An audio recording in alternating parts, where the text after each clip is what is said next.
பதுவை பேரவை சார்பாக பாசமிகு உறவுகளுக்கு பணிவான வணக்கம். எல்லாம் எப்படி இருக்கீங்க? நல்லா இருக்கீங்களா? இங்கே எல்லாருமே நல்லா இருக்கோம். அப்படின்றதுக்குள்ள ஒரு வருஷம் போச்சு இல்லை? இதோ அடுத்த வருஷம் திருவிழா வந்துருச்சு. வருகிற மே மாதம் 25, 26ஆம் தேதி நம்ம ஊரில் திருவிழா முடிவு செய்யப்பட்டிருக்கு. 22ஆம் தேதி கொடியேற்றுறோம். எல்லாரும் கண்டிப்பாக கிளம்பி வாங்க.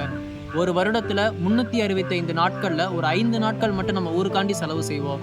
உறவுகளை பார்க்கணுன்ற ஏக்கத்தோட, நிறைய எதிர்பார்ப்புகளோட, முன் தயாரிப்புகளோட எல்லாரும் கிளம்பி வாங்க. ஒரு 5 நாட்கள் மட்டும் நம்ம ஊருக்காண்டி செலவு செய்கிறதுல ஒன்றும் ஆயிட போகிறது கிடையாது. நிறைய பேர் வந்து கொடியேற்றுற அன்னைக்கு வராமல் கரெக்டாக அந்த பெரிய சப்பரத்து அன்னைக்கு மட்டும்தான் வர்றோம். ஏன்னா வேலை நிமித்தம் காரணமாகவும் திருமணமாகியும் எல்லாம் வெளியூரில் போய் செட்டில் ஆனனால நம்மளால் வர முடியறதில்ல 5 நாட்களுமே. கண்டிப்பாக இந்த வருஷம் கண்டிப்பாக எல்லோரும் கிளம்பி வாங்க. ஒரு சிலருக்கு வந்து தங்க வீடு இல்லை அப்படின்ற ஒரு குறை இருக்குது. சொத்து பத்துகள் இருக்குது, சொந்தங்கள் இருக்குது, தங்க வீடு இல்லைன்ற ஒரு குறை இருக்குது. நம்ம ஏரியாலேயே நாங்கள் வீடெல்லாம் அரேஞ்ச் பண்ணி தர்றோம். கண்டிப்பாக கிளம்பி வாங்க. பதுவை பேரவைன்ற அமைப்பு இளைஞர்களால் உருவாக்கப்பட்டு ஒரு வருட நிறைவு விழாவை நாங்கள் கொண்டாட போகிறோம். ஒரு வருஷமாக வெளியூர்களில் இருந்தும் நிறைய பேர் எங்களுக்கு வந்து நிறைய கருத்துக்களை தெரிவித்து எப்படி வழி நடத்தணுன்ற ஒரு சில விஷயங்கள்லாம் சொல்கிறாங்க. அதை வச்சு நாங்கள் கொஞ்சம் கொஞ்சமாக நகர்த்திக்கிட்டு வர்றோம் பேரவையை. 30 to 40 வயசு உள்ள பல இளைஞர்கள், முன்னாடி நம்ம ஊரை வழிநடத்திக்கிட்டு இருந்த இளைஞர்கள் எல்லாருமே வெளியூரில் தான் இருக்கீங்க. உங்களுடைய அந்த கருத்துக்கள் எங்களுக்கு நிறைய தேவைப்படுது. கண்டிப்பாக கிளம்பி வாங்க.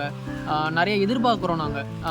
இந்த வருஷம் இப்படி பண்ணால் நல்லாயிருக்கும். தாத்தாக்கள்கிட்ட கேட்குறோம். அவங்க வந்து முன்னாடி எப்படி இருந்துச்சுன்னு தான் சொல்கிறாங்க. ப்ரெசென்ட்டாக ஊர் எப்படி இருக்குன்றது எங்களுக்கே தெரியும். ஆனால் அந்த இடைப்பட்ட காலங்கள் எங்களுக்கு அது ரொம்பவே இதாக இருக்குது. அதனால் உங்களுடைய கருத்துக்கள் எங்களுக்கு நிறைய தேவைப்படுது. திருவிழா வரி வந்து தலைக்கட்டுக்கு 2500 ரூபா போடப்பட்டிருக்கு. வேண்டுதல் சப்பரத்துக்கு 1000 ரூபா போடப்பட்டிருக்கு.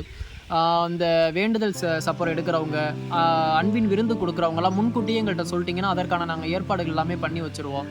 அது மட்டும் இல்லாமல் இந்த பூக்கான செலவு நாங்கள் எங்கள் குடும்பம் ஏற்றுக்குறோம்.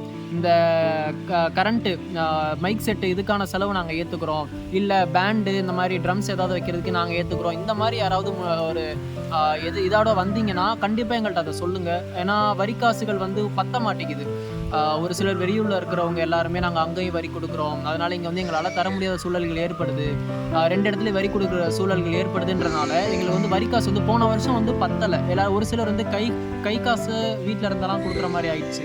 எக்ஸ்ட்ரா வீட்டில் இருந்தாலும் வாங்குற மாதிரி ஆயிடுச்சு. அதனால நாங்கள் பொறுப்பை நாங்கள் எடுத்துக்கிறோன்னு முன் வர்றவங்க வந்து கண்டிப்பாக முன்னாடியே எங்கள்கிட்ட சொல்லுங்கள். நாங்கள் அதற்கான ஏற்பாடுகளும் பண்ணி வைக்கிறோம். எங்கள் பேரவையிலிருந்து விவிலிய தேர்வு அப்படின்ற ஒன்று வந்து இந்த ஒரு வருட காலமாக நடத்தப்பட்டு வருது. அவங்க எல்லாருக்குமே நல்லா தெரியும். அதனுடைய நிறைவையும் நாங்கள் தொட்டுட்டோம். அதன் மூலியமாக கடைசி ஒரு 10 பேரை மட்டும் செலக்ட் பண்ணி அவங்களுக்கு இறுதி தேர்வு வைக்கிறதா ஒரு இது இருக்குது. அதற்கான தனிப்பட்ட முறையில் அவங்களுக்கு நாங்கள் மெசேஜ் அனுப்பி அவங்கள நாங்கள் இது பண்ணிக்குவோம். அது மட்டும் இல்லாமல் எங்களுடைய அந்த நிறைவு விழா, அதாவது ஒரு வருட நிறைவு விழா வந்து கரெக்டாக அந்த பெரிய சப்பரத்து அதுக்கப்புறம் வந்து நடைபெறும். அதுலேயும் நீங்கள் கலந்து கொள்ளணும் அப்படின்ற நாங்கள் ஆசைப்படுறோம். இதனால் இவன் முடிக்கும் என்ஜாய்ந்து அதனை அவன் கண் விடல். இதற்கு பொருள் என்ன அப்படின்றது வந்து உங்கள் எல்லாருக்குமே நல்லா தெரியும். இருந்தாலும் நான் சொல்கிறேன். இந்த செயலை இவன்கிட்ட கொடுத்தா இது கரெக்டாக இருக்குன்னு ஆராய்ந்து அந்த செயலை அவன்கிட்ட கொடுக்கணும் அப்படின்ற வகையில் எங்கள் பேரவையில் இருக்க இயக்குனராக இருக்கட்டும், தலைவராக இருக்கட்டும், துணைத் தலைவராக இருக்கட்டும், பொருளாளராக இருக்கட்டும், செயலாளராக இருக்கட்டும், பாடற் குழுவாக இருக்கட்டும், சமூக ஊடக பொறுப்பாளர்களாக இருக்கட்டும், அடிப்படை உறுப்பினர்களாக இருக்கட்டும், இவங்க எல்லாருமே பேரவைக்காண்டி அரை மணி நேரமாவது செலவு செஞ்சு தன்னோட முழு ஈடுபாடையும் காட்டிட்டு வர்றாங்க. அவர்கள் சார்பாகவும் என் சார்பாகவும் பங்கு தந்தை அவர்களையும், மண்ணின் மைந்தர்கள் அனைவரையும், மக்கள் அனைவரையும் வருக வருகவென அன்புடன் வரவேற்கிறோம். நன்றி.